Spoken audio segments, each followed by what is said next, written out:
Maior e mais bem equipado hospital do Litoral Paulista, a Santa Casa de Santos conta com pronto-socorros adulto e infantil e ampla assistência 24 horas em diversas especialidades. O hospital também possui a maior rede de operadoras de plano de saúde credenciadas da região para atendimentos de urgência e emergência. Consulte os convênios credenciados. Santa Casa de Santos, o hospital que une história, pioneirismo e modernidade.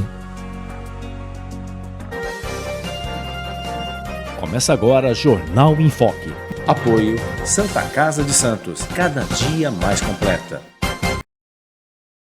Olá, seja bem-vindo, seja bem-vinda. Estamos iniciando mais um Jornal em Foque. Muito obrigado pela sua presença, muito obrigado pela sua audiência. Iniciando sempre com trabalhos técnicos de Felipe Brandão e também redes sociais aqui de Beatriz Chalub, sempre participando você, que você pode mandar mensagens do nosso convidado, enfim, acompanhar temas importantes, pautas importantes, discutir um pouco da Baixada Santista, a questão do meio ambiente, as mudanças climáticas, enfim, temas importantes da sociedade. Aqui, Jornal em Foque, mais de 5 anos e meio no ar. Hoje vamos falar muito sobre meio ambiente, um trabalho fantástico, realizado especialmente em Cubatão, projeto Guará Vermelho. Nosso convidado já esteve aqui participando de outras ocasiões, mas efetivamente o analista ambiental e falando desse projeto importante, biólogo, professor também, André Vicente. Professor, seja bem-vindo, um abraço, obrigado pela sua presença. Obrigado, Fernando, obrigado pela oportunidade e também obrigado por estar divulgando, né, e falando um pouco mais desse projeto maravilhoso do qual eu participo. Projeto Guará Vermelho, que vem desde 2021 fazendo grandes ações no município de Cubatão e agora em Santos. Né? Em Santos também. Vamos falar muito sobre isso daí, lembrando, reprise, se você quiser, nas nossas redes sociais e 5 horas da tarde na TV com Santos e na Rádio Santos FM. Professor, como é que surgiu o projeto Guará Vermelho? O senhor comentou 2021, em plena pandemia, né? E aí, obviamente, crescendo. Depois tem uns números aqui que me assustaram. Sinceridade, me assustaram. Em 5 meses, os primeiros 5 meses de 2026, mais de 30 toneladas. Desde 2023 já foram 140 toneladas. 140 toneladas. Mas a gente vai falar bastante nos manguezais de Cubatão. Só ali naquela região ali do Casqueiro. Né? O manguezal é uma franja que tem ali no Casqueiro, tem muito resíduo, vem muito resíduo flutuante, né? O descarte inadequado, essa questão também das palafitas que acabam contribuindo, não somente elas, né? A gente tem vários tipos de resíduos que as pessoas jogam na rua. Hoje a maioria do resíduo que chega no mar vem do continente. Então o resíduo que vai para o mar vem do continente. Então as pessoas que às vezes acham que não vão impactar jogando um papelzinho de bala na rua, isso vai para o sistema... Vai para o bueiro. Vai para o bueiro e vai, né? E até uma brincadeira que a gente faz, que é uma realidade, né? Aqui começa o mar, o bueiro. No bueiro começa o mar. Sim. Porque isso vai para o sistema de drenagem, vai para os canais de Santos e vão parar nas praias de Santos. E, consequentemente, para no manguezal e para em Cubatão. A gente tem ali, hoje, quando a gente fala do município de Cubatão, a gente tem uma questão metropolitana, porque a gente está numa área onde tem Santos, São Vicente e Cubatão.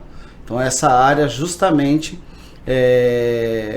acaba... A área mais periférica, que estão também a área as favelas. Isso. E também vem a questão do porto, ali a entrada do porto, porque a gente tem que imaginar uma coisa. Ali é uma área, é um braço do mar, é um estuário. Né? O pessoal fala do Rio Casqueiro, mas ali é um estuário. Então ali sobe a maré e desce a maré 2 vezes ao dia. Então nesse sobe e desce, lixo, o resíduo que foi descartado de forma inadequada, vai e volta e acaba indo parar nos manguezais, naquela região onde o Projeto Guará vem desenvolvendo seu projeto.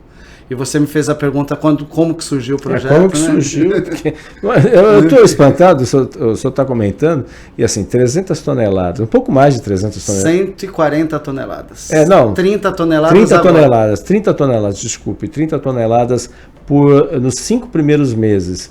Aí eu vou dividir mais ou menos, dá uma média, são 150 dias, arredondando, 150 dias, dá uma média, se minha conta não está errada, dá uma média de quase 200 quilos por dia. Não, é isso, mais ou menos? Mais ou menos isso. Mais ou menos isso. Porque o que acontece? Uma coisa impressionante. Por causa, o peso ele está relacionado ao seguinte, é um material que já vem contaminado, então ele vem úmido, Sim. né? Vem muita madeira, e madeira pesa. Pesa. Muita madeira pesa. A gente tem muito material flutuante, que é o isopor, que é plástico. Então, plástico hoje, ele gera um impacto muito grande. Plástico hoje é extremamente necessário para tudo. Sim. A área da saúde, a gente tem plástico em tudo que a gente utiliza. Algumas fotos. Mas algumas coisas com relação ao plástico tem gerado impacto pelo descarte e a não reciclagem desse plástico. Então, a gente precisa justamente, por exemplo, de um projeto como o Projeto Guará, para que as pessoas aprendam, se conscientizem e entendam que o resíduo ele precisa ter uma sobrevida, né?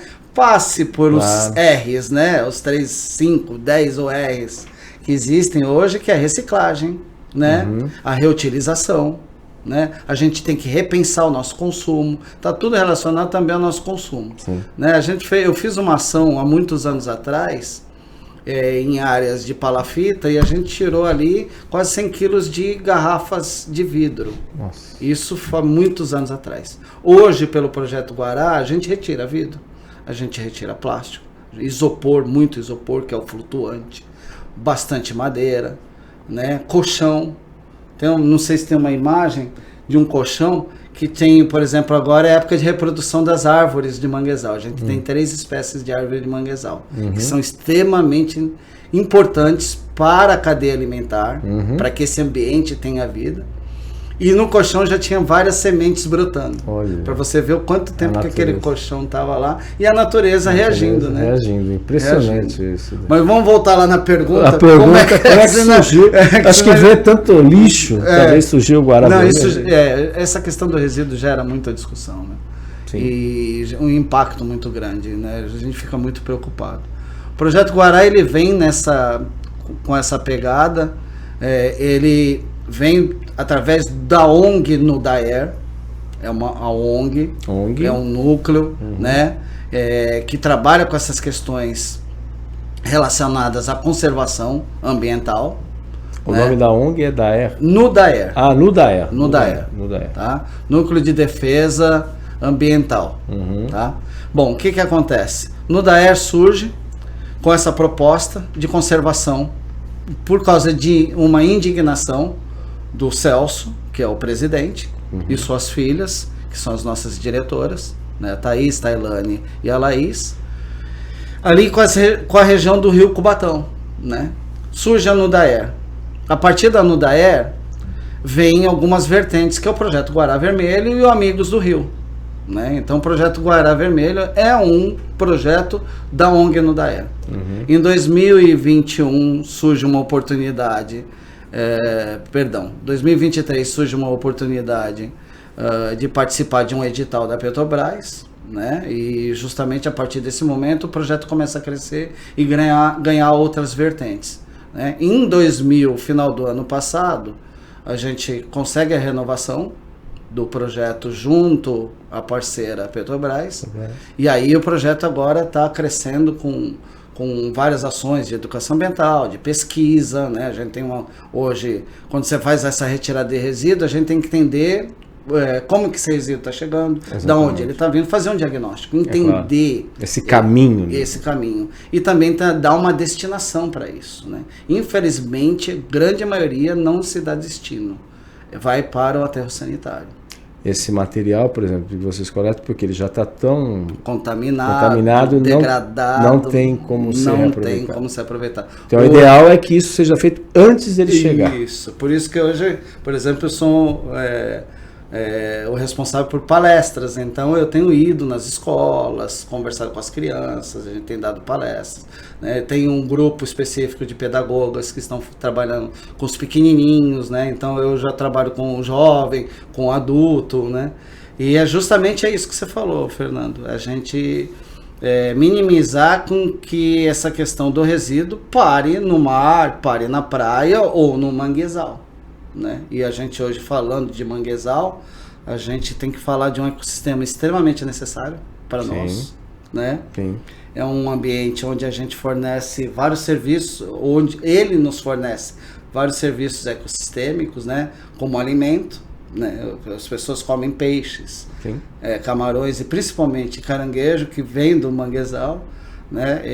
Esse ambiente também fornece alimento para esses animais sobreviverem. Toda a cadeia, né? Toda a cadeia alimentar. E ele protege toda a encosta, né? Com as mudanças climáticas que a gente Com mudança tá climática, hoje se a gente não tem uma proteção, vai ter alagamento, inundação, né? A maré vai invadir. Então tem até umas simulações bem interessantes, alguns cenários, de quando você tem manguezal e quando você não tem manguezal. O que acontece quando a maré vem?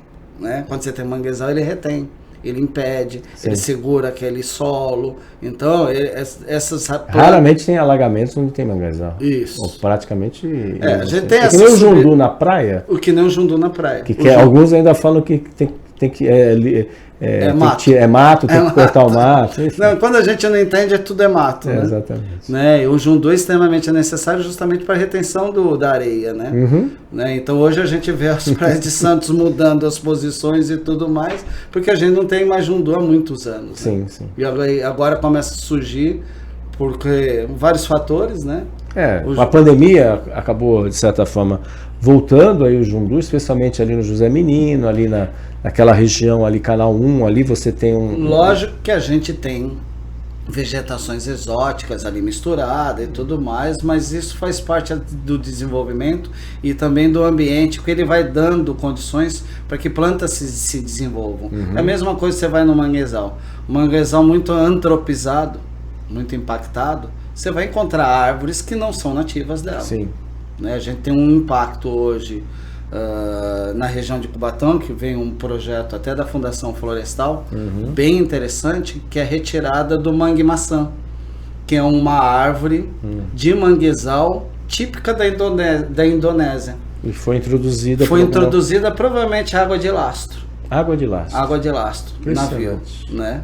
E ela tem os registros dessas árvores estão ali para a área mais próxima da Cozipa, um manguezal para trás do Rio Cubatão, né? Isso foi até um projeto de alunos meus na ETEC de Cubatão, para a gente identificar essas árvores, né? A gente foi remando até essas áreas, identificamos 6 espécimes na época, só que já até isso, pela literatura, publicações até da própria Fundação Florestal, eles já passavam de 700 indivíduos. Né? 700 indivíduos. 700 árvores. 700 árvores já tem ali na região. Decorrente dessa água de lastro que acabou, de certa forma, acabou trazendo essa semente achou um ambiente e ela compete com a vegetação. Qual é o papel, por exemplo, esse mangue-maçã, né, que o senhor falou? Isso. O que ele... Porque aí na biologia, eu nunca fui craque em biologia, vou ser sincero para o senhor, mas ele é sempre acaba sendo dominante em relação aos outros. Isso obviamente há um desequilíbrio ambiental. O que isso provoca? Ela acaba competindo com as árvores nativas. A gente não tem somente o mangue-maçã hoje competindo com ela. A gente tem chapéu de sol.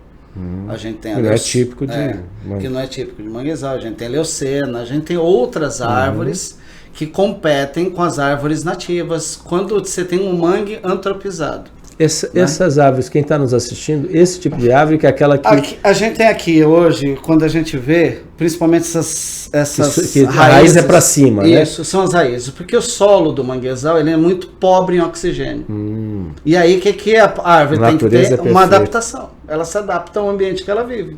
Né? A gente tem 3 árvores hoje no manguezal, que é o mangue vermelho, o mangue branco e o mangue preto. Né? A avicênia, a lagunculária e a risófora. Cada uma cresce numa região. Essas que você vê com essas raízes escoras maiores e tudo mais, elas ficam nas áreas mais lodosas, mais instáveis. Que ela sai de cima para baixo. Isso, de cima para baixo. E ela se estabiliza. Essas assim. Isso, essas aí, olha que imagem linda. Linda, né? Com os guarás também. Isso. Que também o guará vermelho tem uma curiosidade, a gente vai falar porque é vermelho também. Mas é uma curiosidade. Deixa a gente já fala, mas por favor, voltando aí. Essa daí é a risófora, mangue vermelho. Que é aquela, para quem está nos ouvindo, desculpe, quem está nos ouvindo na rádio, são aquelas que elas saem e as raízes elas aprofundam. Isso, essas raízes escoras, elas vão dar sustentabilidade para a planta. Ela fica numa área mais lodosa, uma área mais instável. Geralmente ela fica na frente do manguezal. É isso que a gente geralmente costuma ver. Quando Isso, quando você vai no manguezal visitar, essa árvore que você costuma ver mais típica externamente. Quando você vai entrando para dentro do manguezal, você já vai encontrar o mangue branco e o mangue preto, que são árvores que vão liberar esses pneumatóforos, que são as raízes que vão buscar oxigênio, né? Que o solo não tem, Sim, o solo ela não vai tem. procurar fora do solo. Né? Perfeito. Então são as 3 árvores típicas. Quando você começa a perceber que você tem árvores exóticas, é porque teve antropização, porque teve um problema ali. No caso dessa exótica de manguezal, ela foi introduzida provavelmente por água de lastro, e a Fundação Florestal já vem fazendo um projeto de retirada dessas árvores. Só que quando a gente começa a ver, a gente vê outras árvores. Sim, né? começa meio que nem reforma de casa. Começa a Mexe aqui, ó, já aproveitar, quebrou aqui, tem que fazer. Não deve ser muito diferente, né? Não é muito diferente. É um desafio. O senhor falou muito bem essa questão da água de lastro, que é um problema seríssimo. Sim. Seríssimo, né? Dos navios que trabalham. Isso eu estou falando de um ponto mais distante ali, geralmente ali em Cubatão, que tem um porto menor, claro, comparado com Santos e Guarujá, né? E aí eu faço uma outra questão, além da água de lastro, é uma coisa que eu tenho falado, entrevistado aqui vários especialistas, e ainda temos alguns pontos de interrogação quando a gente for mexer na futura obra do túnel Santos-Guarujá, que vai ter uma profundidade considerável, muito maior do que só... A gente já sabe o que acontece com o aprofundamento do canal, que já vai mudar de 15 para 16, agora parece que a empresa foi homologada efetivamente, depois de discussão na justiça, homologada. Então, soma essa questão do aumento da dragagem, soma essa questão com o túnel, que a capacidade vai chegar até uma profundidade de 22 metros, para dar uma distância de altura, se não me engano, até o lastro, efetivamente, para chegar até 17 metros, enfim, que seja 22 metros. O que isso, professor, com a sua experiência, ainda é muito cedo, a gente tem que fazer, né? O que as entidades ambientais estão preocupadas com esse tema decorrente dos impactos que isso pode provocar? Porque a gente sabe que, especialmente no fundo do estuário, e a gente tem que pensar o que era a indústria, nossa indústria nos anos 60, nos anos 70, muitos produtos químicos, muitos produtos pesados. O passivo ambiental que está lá. Está lá escondidinho. Parece aqueles filmes de terror que está lá escondidinho, aí de repente aparece um monstro. É que nem a cava, né? É que nem a cava subaquática também, que é uma outra discussão também importante. Mas o que preocupa bastante... Bom, primeiro, a empresa ela tem que fazer um bom estudo de impacto ambiental durante todo o processo, antes, durante e após o túnel, né? Quando você remexe esse lodo do fundo, sim, provavelmente você vai fazer com que metais pesados que estavam ali já quietinhos no cantinho dele lá, acabe subindo. Exatamente. E aí vai começar a aparecer peixe morto, caranguejo morto, uma série de coisas. Há uma preocupação sim, porque toda obra gera um impacto. Sim, ainda mais esse porte. Mas a gente sabe que é extremamente necessário hoje, essa ligação hoje com Guarujá, mas a gente tem que ter essa preocupação e esse acompanhamento. A gente teve um problema no passado com a Ultracargo, né? Quando queimou lá, sim, 9 dias parou o Porto de Santos, do lado de Santos parou, né? E aí todo aquele resíduo que o pessoal gerou ali lavando e tentando apagar o fogo, matou milhares de peixes. Exatamente. Mataram milhares de peixes. Os pescadores foram indenizados. Sim, foram indenizados. E aí é esse tipo de acompanhamento que tem que ter, né? Porque quando você draga, você também baixa a profundidade, né? E você mexe com corrente marítima. Sim. Né? Então tem uma série de coisas que são importantes, o acompanhamento, né? E principalmente hoje eu sei que a USP e outras universidades têm essa preocupação em acompanhar todo esse processo. E espero que o Porto também tenha essa preocupação, porque também ele faz parte disso tudo, né? Exatamente, importante. Não é só a geração de empregos, oportunidades, mas sim, tem também essa questão do passivo. E eu vou além, não só o Porto, as indústrias também do Polo de Cubatão, sim, que tem um passivo lá, a gente sabe, se a gente for enumerar o passivo que nós tivemos até os anos 80, né, a possibilidade de queda da Serra do Mar, isso foi muito falado, né? Enfim, matérias na imprensa. E quando você fala do manguezal, ele retém isso tudo. Retém. todo esse passivo... Ele está lá? Tá lá. Tá lá. Nos estudos que vocês fazem, identificam? Então, agora começou um estudo, por isso que é importante essa parceria, porque hoje a gente tem o pessoal da pesquisa, né? São profissionais vinculados à universidade, né? Eles, através do coordenador Osmar, eles já vêm fazendo análises, então eles estão fazendo vários tipos de análise, né? Análise de água, de solo, né? Do crescimento da vegetação, porque a gente faz plantio. Sim. Uma das nossas atividades é fazer plantio das plântulas ali do manguezal, né? Então isso é extremamente importante, esse acompanhamento. Então começou agora no começo do ano toda essa pesquisa. Eu não tenho dados nesse momento, ainda mas as pesquisas estão sendo feitas. Estão sendo feitas, ainda né? Não dá para ter. A gente está acompanhando, por exemplo, o desenvolvimento das aves guará ali na região, né? A gente sabe que é uma população que vem crescendo, né? Mas a gente tem que entender como é que essa população tá, como é que se ela tá saudável ou não. Então, uma série de coisas vem sendo feitas pela pesquisa do Projeto Guará. Exatamente. A gente vai falar especificamente da espécie do guará, né? Porque na realidade é o guará vermelho, mas tem uma explicação, né? Tem. Que não é vermelho, mas ele acaba se tornando vermelho. Mas, professor, depois de um rápido intervalo comercial, que a gente já volta logo aqui no Jornal em Foque. Estamos apresentando o Jornal em Foque.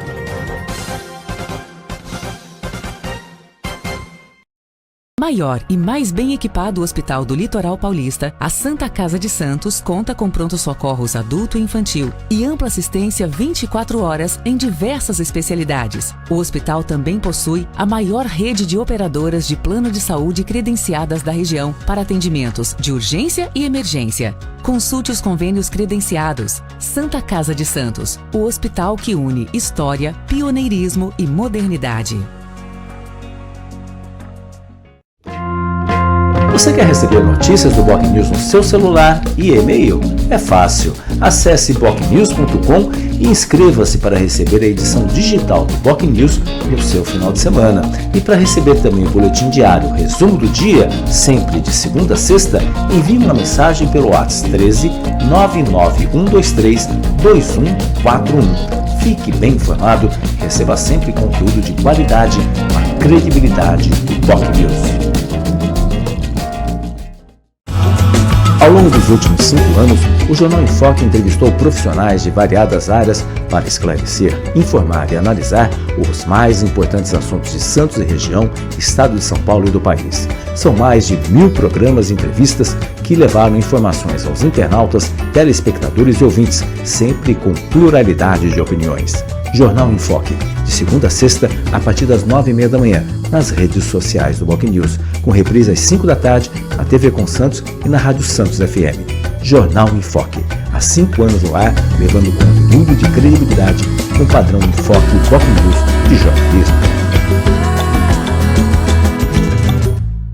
Pensando na facilidade e maior conforto para você, o aplicativo da TV Com oferece a nossa programação ao vivo, 24 horas, interação com as nossas redes sociais e muito mais. O app TV Com Play está disponível nas principais lojas de aplicativos. TV Com, interagindo com você. Na vida, a tradição só ocorre em razão de muito trabalho, dedicação e credibilidade. E isso ocorre também nos meios de comunicação. Contar histórias, relatar fatos, apontar erros e elogiar acertos fazem parte do trabalho desenvolvido pela imprensa responsável e independente. E isso só é possível graças ao trabalho incansável de profissionais e apoiadores que apostaram na ideia criada pelo jornalista Jairo Sérgio há exatos 40 anos. Do antigo Jornal do Boqueirão ao Boc News, as mudanças tecnológicas integram as nossas plataformas, mas sem perder a razão da nossa existência. O fortalecimento e a manutenção da seriedade no trato da notícia com responsabilidade e credibilidade. Boc News, há 40 anos, registrando os fatos e histórias em respeito a você.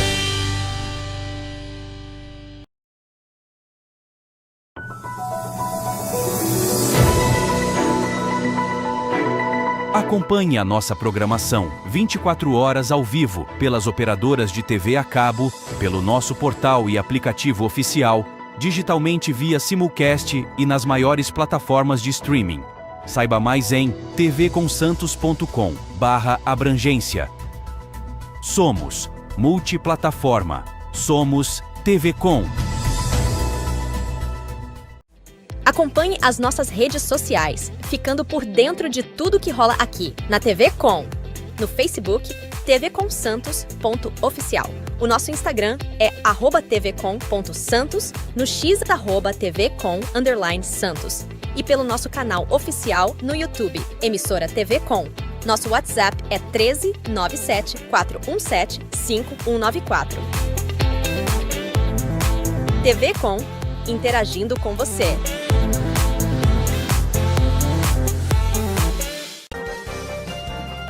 Voltamos a apresentar Jornal em Foco.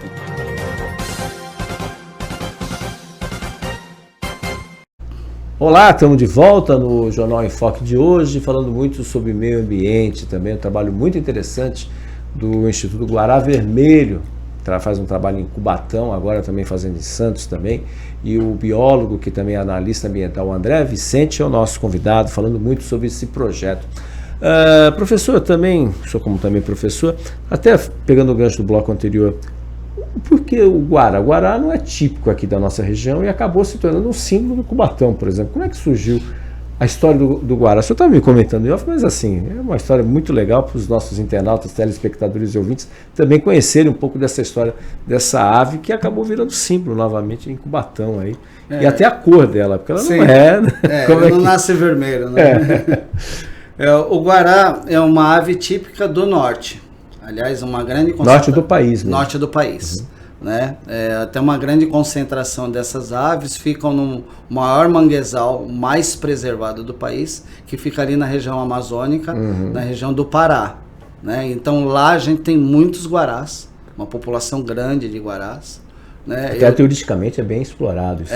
Isso, né? E fora que o manguezal lá é maravilhoso, extremamente conservado. Né? Eu tive a oportunidade de visitar o Museu Emílio Guild, que é referência mundial, que fica em Pará, lá em Belém do Pará. E lá tem alguns guarás em cativeiro, e você já vê que eles não são vermelhos. Eles são meio rosáceos. Então, aí a gente já fala sobre por que ele é vermelho, né?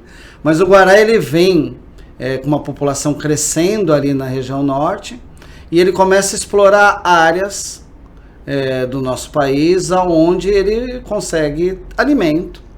Né? E tendo alimento significa que essa área tem vida e é uma área boa, que tem qualidade. Né? E o guará vira uma referência como um bioindicador de qualidade de ambiente. Que é o que é isso? É uma espécie que dá referência que aquele ambiente é saudável, ou está próximo disso. Né? E aí vem década de 80, ali meados de 86, Cubatão começa a receber uma população de guarás. Mas espontâneo ou houve uma... Então, o que acontece é que Cubatão vem, assim, nesse período, após o acidente da Vila Socorro e uma série de impactos ambientais que o município de Cubatão sofreu, ele vem melhorando a qualidade desse ambiente. Então eu tenho um ambiente que é o manguezal, que tem alimento para a ave guará, e que começa com uma questão de preservação. Então a gente vem década de 80 com uma melhoria de uma legislação, uma cobrança maior, as empresas sendo cobradas, no caso a indústria sendo cobrada para que ela melhore, e vem essa questão da conscientização, fora os impactos que toda a população sentiu. E aí em 86 surgem aí mais ou menos os 80 indivíduos. Começou com 80. Começa com 80. Hoje, segundo a literatura, já passam de 600 indivíduos. 600 indivíduos. Hoje, segundo a literatura, e eu acho que daqui a algum tempo a gente vai ter alguns outros números, né? Isso vai depender da pesquisa que hoje o Projeto Guará vem fazendo. Eles vêm analisando as populações e percebendo que a população está em crescimento, porque a gente tem hoje ambientes mais preservados, tem todo um cuidado, né? Não que a gente já está tudo resolvido, claro, né? Tem muito a evoluir. A gente tem muita coisa para evoluir, pelas próprias imagens, a gente tem muito resíduo que é retirado. O Projeto Guará hoje faz as ações internas do projeto, né? Que são as coletas que são feitas 3 vezes por semana, né? Segunda, quarta e sexta, retirada de resíduo dessas áreas. E é justamente nessa retirada de resíduo que a gente faz as análises desses locais, né? E aí você começa a perceber, nesses locais que estão sendo limpos, o Guará visitando. Então isso é importante. Então vamos continuar fazendo a retirada, analisando o resíduo, porque eu tenho que entender por que esse resíduo está chegando ali.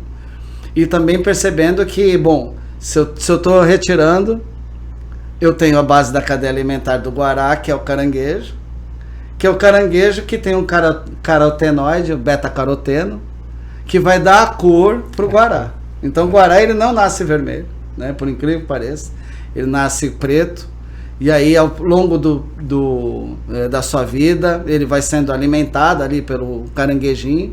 A gente tem uma gama de espécies de caranguejos que ele usa na alimentação. Não são todos. Não, a maioria tem beta-caroteno, a gente tem ali a Maria Mulata, a gente tem o chama-maré, a gente tem o uçá, que é o que a gente usa, geralmente o pessoal mais comum. Mais comum para se alimentar. Lógico que ele não vai comer o caranguejo grande, né? Ele prefere os pequenos, né? Então o uçá, na sua fase de desenvolvimento, ele também faz parte do cardápio dele. Fora outras espécies, né? Que ele vai comer insetos, né, peixes, entre outras coisas. Mas o caranguejo, sendo a base dele, ele contribui com esse beta-caroteno e aí altera a coloração, né, das penas dele. E essa coloração, com quantos meses já? Então ele vai dar...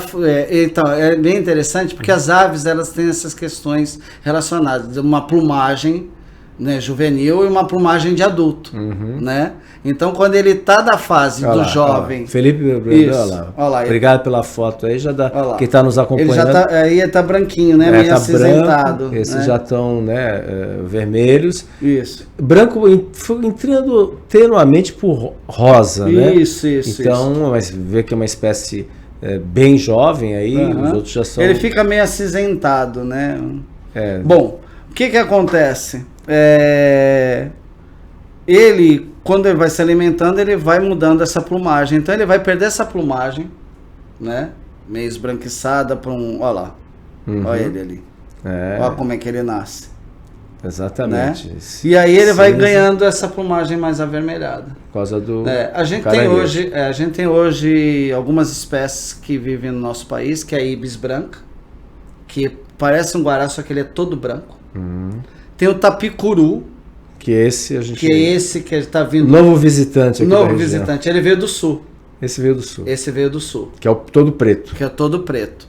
Né? E... A gente já viu na Orla de Santos, no Jardim, eles ficam muito Eles se alimentam muito de insetos. Eles enfiam o bico no gramado, se alimentam de insetos, né? Não são chegados ao manguezal. Não, então, tem. Tem também? Então, eles estão lá também. Mas eles não competem diretamente com o guará pelo seu alimento, que é o caranguejo, né? Caranguejo ali, e eu tendo um ambiente preservado, eu tenho um caranguejo. O caranguejo, o que ele faz hoje?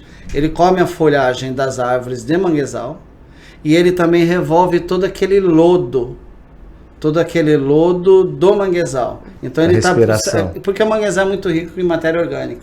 Às vezes o pessoal fala, nossa, esse ambiente tem mau cheiro, é esgoto. Não tem nada a ver, cara.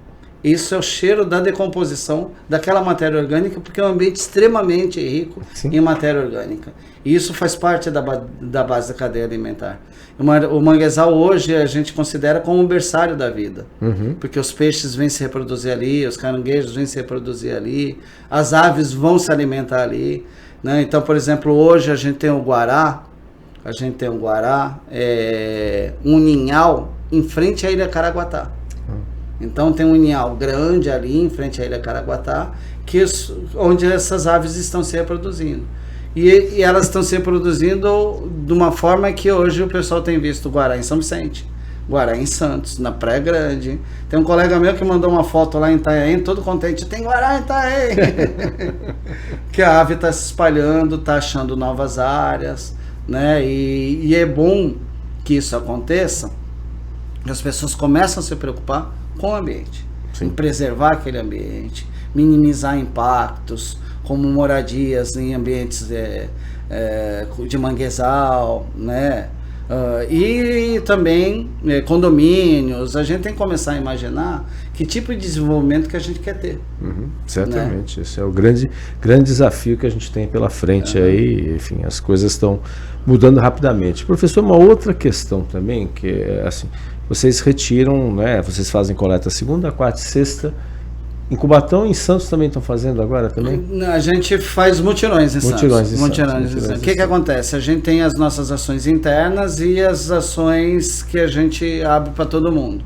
Né? Aí voluntários. E os voluntários e tudo mais. Então o que acontece? A gente tem hoje as ações que são a retirada dos resíduos ali em Cubatão, a parte da pesquisa, né? Que aí tem um grupo junto, monitorado pelo coordenador Osmar, em Cubatão, nas áreas onde a gente tem feito a ação de limpeza, né, retirada de resíduo, o monitoramento das aves também agora com o projeto.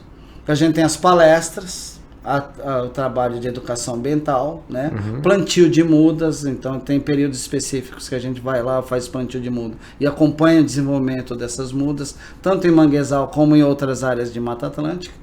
Né? E também tem o voluntariado, que são as ações abertas, né? Que é o mutirão. A gente fez um mutirão aqui no Gonzaga, no Dia da Água, né? 21 de março. Foi dia 22, mas a gente acabou fazendo dia 21 no sábado. Foi até uma parceria com a ETEC Escolástica Rosa. Foram 350 pessoas na Praia do Gonzaga. Legal. Né? Não é nem pela quantidade de resíduo que você retira, porque você acaba retirando pouco o resíduo, mas é mais pela parte de conscientização e o pessoal perceber. Por exemplo, o que a gente mais tirou lá foi bituca de cigarro. Que é até um projeto, inclusive, né? Tá do IMA, do Hamilton. Do Ailton, né? Do Ailton. Projeto, inclusive, que vai proíbe, né, o cigarro na praia, enfim, mas é uma outra questão. O que também queria saber, professor, por exemplo, o Projeto Guará tem 5 anos, não é isso? Isso. 5 anos. Dá para entender algumas mudanças? O senhor falou de questão do lixo. Isso, algumas mudanças, ou pela mudança da maré, ou por obras que aconteceram ao longo, que está tendo uma movimentação diferente, assim, o senhor percebe, já que atinge Santos, São Vicente e Cubatão, na localização estratégica que vocês atuam, dá para perceber alguma mudança, alguma coisa, ou ainda é muito cedo? Não, ainda é cedo. Ainda é cedo para identificar, está tendo uma mudança aqui. Ainda é cedo, mas o que a gente tem percebido é que as pessoas hoje já reconhecem melhor o nosso projeto. Né? A pessoa já fica mais preocupada com essa questão do descarte, aquilo que a gente falou no início. Né? O resíduo não tem que chegar na praia, no mar ou no mangue, ele tem que ser descartado e encaminhado de forma correta, né? Mas o projeto é que nem outros projetos que ocorrem aqui na região, eles têm que ser contínuos. Sim. Né? Algo que é de médio a longo prazo. Conscientização. Porque não é algo que a gente vai conseguir agora, né? Mas é algo que a gente vem percebendo, né? As pessoas, o Projeto Guará não joga resíduo no chão, na praia, tudo mais, para evitar de ele chegar no manguezal. A gente tem umas imagens nas nossas redes sociais que são bem fortes com relação a isso, né? Porque você vê o caranguejo saindo do meio de sacolas. Né? Quantas espécies vocês calculam que acabam morrendo, ou em situações que vocês encontram, em situações dramáticas? Essa semana eu recebi até uma foto de um atobá, uma ave marinha, com uma embalagem de sorvete presa no pescoço. Não sei como ele se enfiou ali, mas acabou morrendo, aparecendo morto na praia. Né? Então, quando a gente mensura isso, a gente começa a imaginar que pelo menos ali, as espécies da base da cadeia alimentar, que são os caranguejos, elas são os mais impactados. Depois aí vem os peixes, consequentemente, porque muito resíduo não vem parar na área continental. A maioria do resíduo ele afunda. A maioria do resíduo que vem é só uma questão mínima, aí, quase 1%. Que flutua. 1% só? 1% só que vem parar. Então o que tiver debaixo... O restante afunda. É muito pouco o que vem parar na praia. Então se eu calcular que foram... Nesse período, 100 e quantas? 140 toneladas. 30 toneladas só esse ano. 30 toneladas. A gente imagina que... A quantidade que está embaixo do... É muito maior. Nossa. É muito maior. Isso é uma coisa absurda. É absurdo. Porque também tem uma outra preocupação, né, professor? A gente teve até um projeto interessante ali no DIC da Vila Júlio, que foi premiado, espero que tenha tido continuidade, que a gente tem um problema sério que são as favelas. A gente tem 315 mil pessoas vivendo em favelas na Baixada Santista. Se fosse uma cidade, seria a quarta maior cidade. 17% da população. Eu sempre falo nisso, né? E aí, por cidades, Santos é 11%, Guarujá é quase 40%, São Vicente 25%, Cubatão também mais de 33%, mais ou menos, arredondando, né? Números redondos. E o que eu quero dizer? Muitas vezes essas favelas, elas têm os pioneiros, que eles estão hoje numa situação, entre aspas, melhor, porque já tem uma área mais urbanizada, consolidada, e as favelas, as moradias vão indo. E aí é um grande desafio, porque o lixeiro ele vai passar só na área urbanizada, ele não vai passar lá dentro. Não vai, não tem acesso à retirada do resíduo. Além de questões, muitas vezes, de segurança, que a gente sabe como é, e não sei como é que é o trabalho de vocês também. Infelizmente, em alguns lugares isso acontece. Como conscientizar esse trabalho? Aquele morador que mora lá no finalzinho, ele vai ter que andar tudo para carregar o lixo dele, que muitas vezes ele joga pela janela, que é mais fácil. É mais comum. É mais comum isso daí. É um desafio enorme, professor. Como fazer isso daí? Isso aí, é por isso que é importante. A população se envolver com isso daí. Por isso que é importante esse projeto que a gente vem desenvolvendo, porque a partir desses diagnósticos dos resíduos, a gente pode, juntamente com o poder público e com outras instituições, apoiar o desenvolvimento de políticas públicas para que isso aconteça, né? Então, por exemplo, a gente tem um projeto muito bacana em Santos que funcionou, que é ali no DIC, né? Que é o lixo. É Beco Limpo. Beco Limpo. Beco Limpo. Obrigado. Mas não existe mais o projeto? O projeto está lá. Tá lá. Acontecendo. Que bom. Né? Não, está acontecendo. Tem que ser uma política pública mesmo. Tem que se dar continuidade. A gente tem outros projetos que são parceiros da gente aí, que nem o Super Eco, o IMAR, né? São projetos que vêm realizando... Ecofaxina também. Ecofaxina, com o Ilha, que vem realizando ações junto às comunidades. Então isso tem que ser contínuo. Isso tem que ser contínuo e a partir do momento que o poder público começa também a dar um apoio. Porque não dá para a gente jogar toda a responsabilidade em cima do poder público, porque ele não tem capacidade para isso. Não tem mão de obra, não tem mão suficiente. Mas aí tem que vir políticas públicas para você fazer que nem, por exemplo, hoje a gente tem o Parque Palafitas em Santos, né? Alguns questionam, outros não, mas alguma coisa tem que ser feita. Exatamente. Né? A gente tem a retirada de pessoas que nem aconteceu nas cotas, que hoje está sendo feita ali na Vila Esperança, no futuro Vila dos Pescadores, é você tentar dar qualidade de vida para essas pessoas. Exatamente. Para elas sair dessa condição insalubre, que elas são as mais afetadas quando a gente tem efeitos climáticos extremos, né? Sim. E ela começar a também ter esse acesso à informação. Acho que é importante. Hoje a gente tem muito acesso à internet e tudo mais, mas que tipo de acesso que as pessoas buscam? Né? Qual a informação? Qual a informação? É útil? É séria? Eles estão tendo acesso à coleta de resíduo? Eles têm saneamento básico? Água? Uma série de coisas faltam para quem está morando ali nessas condições, né? Exatamente. E aí infelizmente acaba gerando um impacto, porque o resíduo dele vai todo para a maré, né? Exatamente, que aí é natural, é até um processo, a pessoa vai andar, debaixo de chuva, vai levar o lixo lá na frente. E quem já andou numa palafita sabe que às vezes não tem a mínima condição de andar numa palafita, é mais fácil jogar pela janela.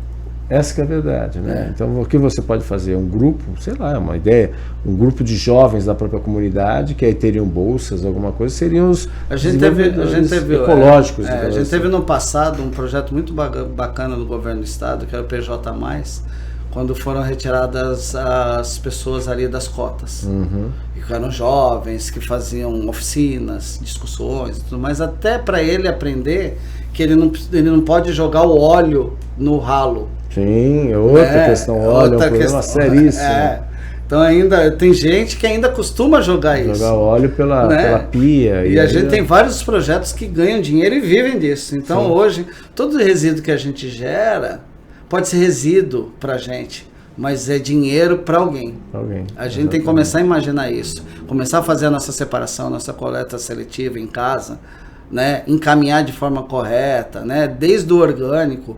Né? Hoje Eu acho que eu posso até falar de outros projetos, né? Hoje eu sou um associado do Compost Cultiva. Então, o meu resíduo orgânico de casa vai aqui para o Compost Cultiva, né? Então, eu separo o orgânico, o rejeito e o reciclado. O que é reciclado vai à coleta seletiva, porque eu moro numa região boa, então eu tenho esse tipo de atendimento, né? O meu rejeito vai para o aterro sanitário. Mas o meu composto da cozinha ali, o meu orgânico, ele vai para um projeto.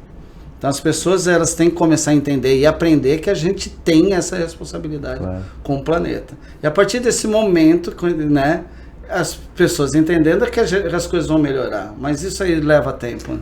Leva tempo. E, obviamente, com os jovens, as crianças aí, para fazer essa diferença. Santos, inclusive, com esse projeto que houve, essa PPP do lixo, prevê essa composteira também, uma grande composteira aí, justamente nisso. A gente fica na torcida aí, né, que desenvolvem mais pessoas, as escolas tenham espaços para isso daí, porque também fica a pergunta, é que nem lixo eletrônico. Onde eu vou levar? O que eu faço? E às vezes mistura tudo com lixo comum. Mistura tudo e aí o lixo, se for reciclável ainda, né, menos mal, mas às vezes tem gente que joga junto com o lixo A gente comum. tem hoje alguns pontos de coletas e é interessante que a gente procure esses pontos até para fazer o descarte correto, né? Pilha, não é qualquer lugar que recebe pilha. Pilha, lâmpada, então, não é problema. É um velho problema nesse sentido. Professor, a gente vai para um rápido intervalo comercial e voltaremos já para o último bloco aqui do Jornal em Foque. Estamos apresentando o Jornal em Foque.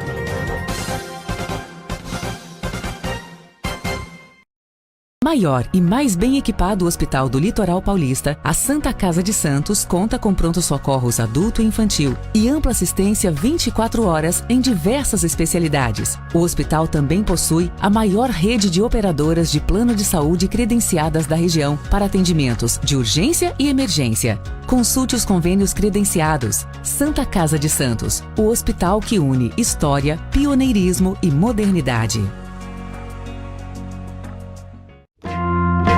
Você quer receber notícias do Boc News no seu celular e e-mail?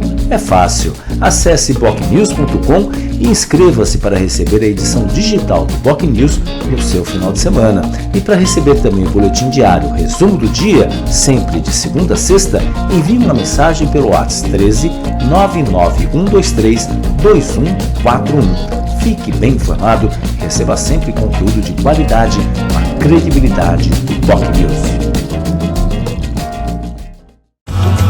Ao longo dos últimos 5 anos, o Jornal em Foque entrevistou profissionais de variadas áreas para esclarecer, informar e analisar os mais importantes assuntos de Santos e região, estado de São Paulo e do país. São mais de 1000 programas e entrevistas que levaram informações aos internautas, telespectadores e ouvintes, sempre com pluralidade de opiniões. Jornal em Foque, de segunda a sexta, a partir das 9h30 da manhã, nas redes sociais do Boc News, com reprise às 5 da tarde, na TV Com Santos e na Rádio Santos FM. Jornal em Foque, há 5 anos no ar, levando conteúdo de credibilidade no padrão em Foque Boc News de jornalismo. Pensando na facilidade e maior conforto para você, o aplicativo da TV Com oferece a nossa programação ao vivo, 24 horas, interação com as nossas redes sociais e muito mais. O app TV Com Play está disponível nas principais lojas de aplicativos. TV Com, interagindo com você. Na vida, a tradição só ocorre em razão de muito trabalho, dedicação e credibilidade. E isso ocorre também nos meios de comunicação. Contar histórias, relatar fatos, apontar erros e elogiar acertos fazem parte do trabalho desenvolvido pela imprensa responsável e independente. E isso só é possível graças ao trabalho incansável de profissionais e apoiadores que apostaram na ideia criada pelo jornalista Jairo Sérgio há exatos 40 anos. Do antigo Jornal do Boqueirão ao Boc News, as mudanças tecnológicas integram as nossas plataformas, mas sem perder a razão da nossa existência. O fortalecimento e a manutenção da seriedade no trato da notícia com responsabilidade e credibilidade. Boc News, há 40 anos, registrando os fatos e histórias em respeito a você.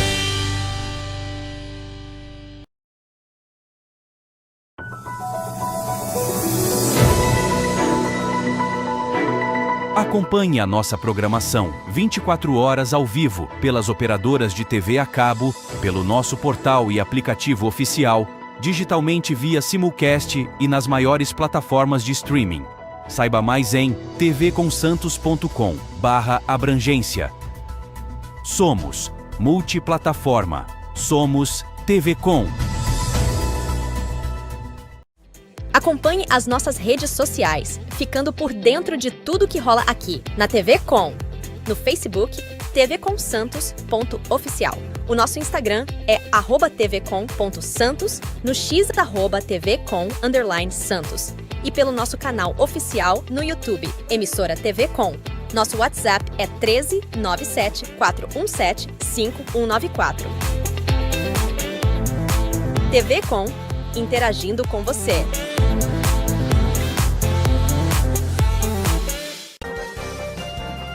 Voltamos a apresentar Jornal em Foque.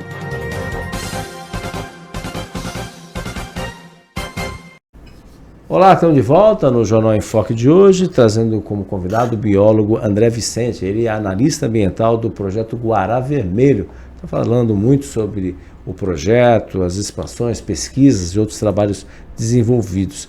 E a gente estava comentando também, o André ele também esteve na COP30, lá em Belém, no finalzinho do ano passado.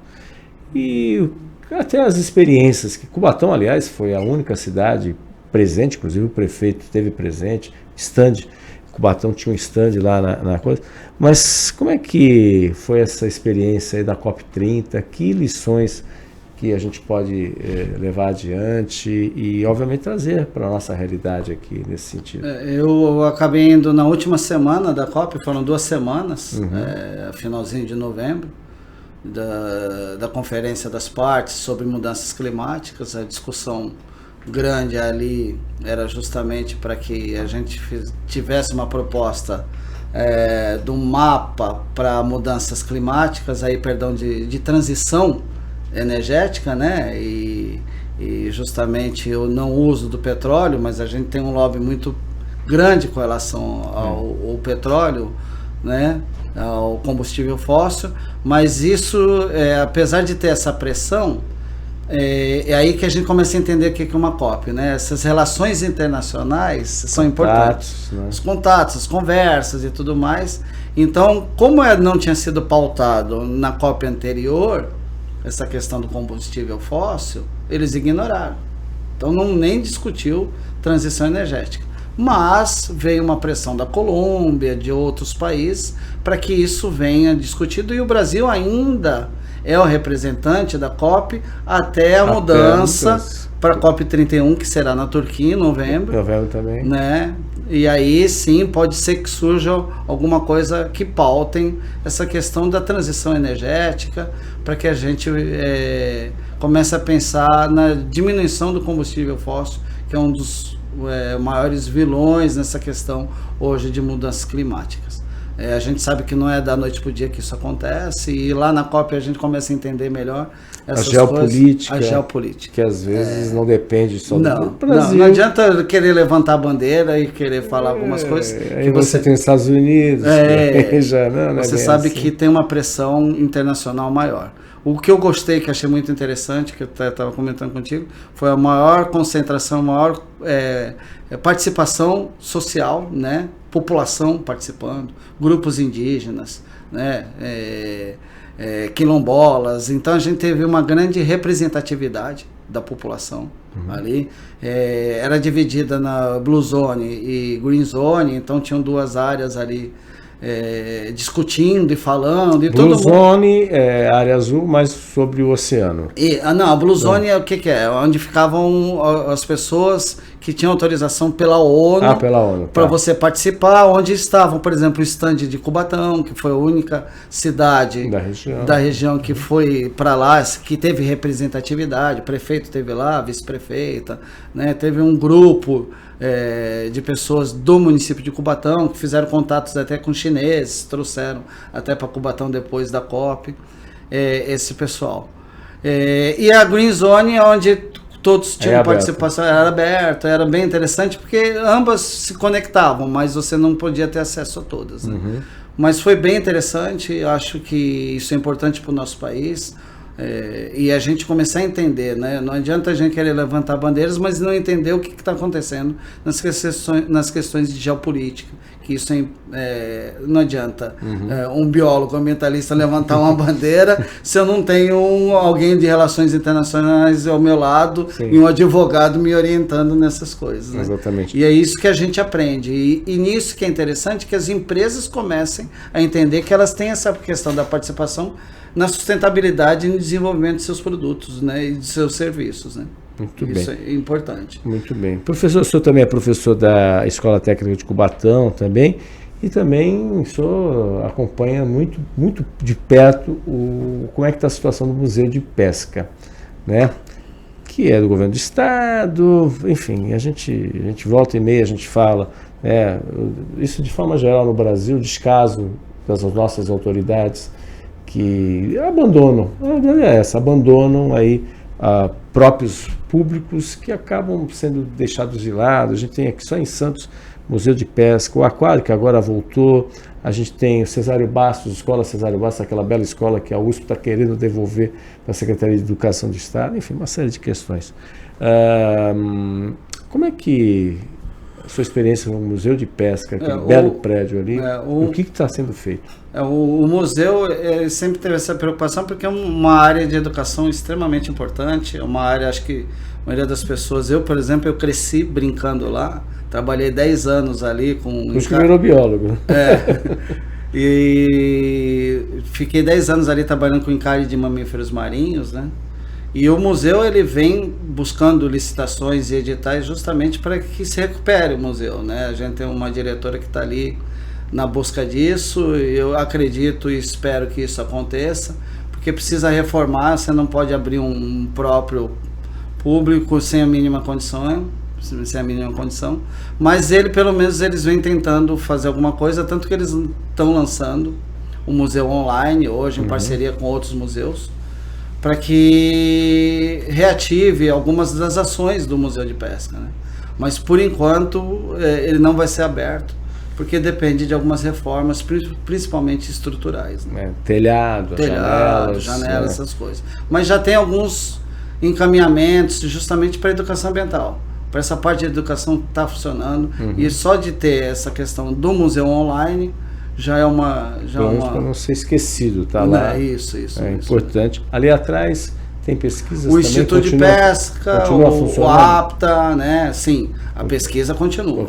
Tanto que tem até uma área ali que é um hub, que é uma área justamente onde o pessoal discute negócios e tudo mais. Então, o CAT, né, a Coordenadoria da Agricultura ali, essa parte técnica está funcionando bem e o pessoal vem orientando. Eles são mais a parte técnica da orientação para pescado, né?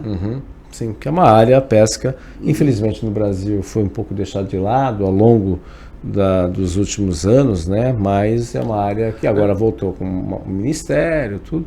Mas é uma área importante economicamente. Importante para a gente entender também as populações de peixes, o que a gente pode consumir, o que não pode, né? Exatamente. Como é que está essa questão aí do pescado, né? E é importante, e eles orientam com relação a isso, né? Muito bem. Professor, eu queria agradecer, a gente já chegou ao final, eu queria agradecer muito. E aí, por favor, fazer um convite também, quem quiser conhecer o projeto Guará Vermelho também, jovens, sim. Né? Sempre jovens, né? O sopro de energia aí, queiram conhecer, e até os não tão jovens assim, conhecer o Guará Vermelho, como é que funciona. A base fica em Cubatão. Isso. Aqui em Santos também tem alguma... A gente vem fazendo as ações em Santos, né? O Guará Vermelho, ele trabalha com essa questão da conservação, conscientização e principalmente da preservação da biodiversidade. Então é importante que as pessoas entendam que tudo isso que a gente faz está focado nessa questão da conservação dos ambientes naturais, principalmente dos manguezais. A gente tem hoje a ave símbolo da recuperação de Cubatão como referência, e somos o projeto Guará Vermelho por causa desta ave símbolo de recuperação, é a nossa referência. E quem quiser participar, acompanha a gente nas redes sociais, manda mensagem lá no nosso site, só por colocar lá Projeto Guará Vermelho que já aparece a gente, né? Começa a seguir a gente lá no Instagram, isso é importante para a gente também, Sim. por causa de visibilidade. E se precisar de alguma atividade, agenda lá conosco, palestra, é só procurar a gente que a gente tem as nossas ações abertas. A gente tem já para setembro o Dia Mundial da Limpeza. Que dia de setembro? Vai cair no dia 20, é um domingo, mas a gente provavelmente vai fazer no dia 19. 19 de dia 19 setembro. de setembro é um sábado. Geralmente é feito no terceiro sábado de setembro o Dia Mundial da Limpeza. Era conhecido como Clean Up Day, né? Sim. O Dia Mundial da Limpeza de rios e praias. E o Guará Vermelho vai fazer isso em Cubatão, né? E isso é um evento aberto, quem quiser participar. Já fica o convite para participar dos nossos mutirões, das nossas ações. E se precisar de palestras, alguma coisa, é só entrar em contato conosco. As escolas, diretores, Isso, professores que tiverem interesse, está aí. O Guará Vermelho está em plena disposição para isso. Exatamente. Mas é importante para as pessoas entenderem como é que funciona o projeto, não só isso, a questão ambiental. Professor, muito obrigado pela sua presença. Parabéns aí pelo projeto, um abraço a todos os colaboradores, pessoas que participam, que eu sei que não são poucas aí para fazer a diferença, tentar fazer a diferença no dia a dia. Muito obrigado mesmo. Obrigado, Fernando. Nós que agradecemos e agradecemos a você, amigo internauta, telespectador e ouvinte que nos acompanhou aqui no Jornal em Foque de hoje. Lembrando, se você quiser, reprise 5 horas da tarde na TV com Santos, canal 8 Vivo, 11 Neto Claro, 45 da VPWay, no mesmo horário, na Rádio Santos FM 92,5 MHz. Agradecer ao nosso convidado de hoje, trabalhos técnicos também, lá na mesa, o Felipe Brandão, colocando essas belas imagens aí para os nossos internautas e telespectadores. Tenham todos um ótimo dia e até amanhã em mais um Jornal em Foque. Tchau, tchau. Maior e mais bem equipado Hospital do Litoral Paulista, a Santa Casa de Santos conta com pronto-socorros adulto e infantil e ampla assistência 24 horas em diversas especialidades. O hospital também possui a maior rede de operadoras de plano de saúde credenciadas da região para atendimentos de urgência e emergência. Consulte os convênios credenciados. Santa Casa de Santos, o hospital que une história, pioneirismo e modernidade. Você conferiu Jornal em Foque. Apoio Santa Casa de Santos, cada dia mais completa.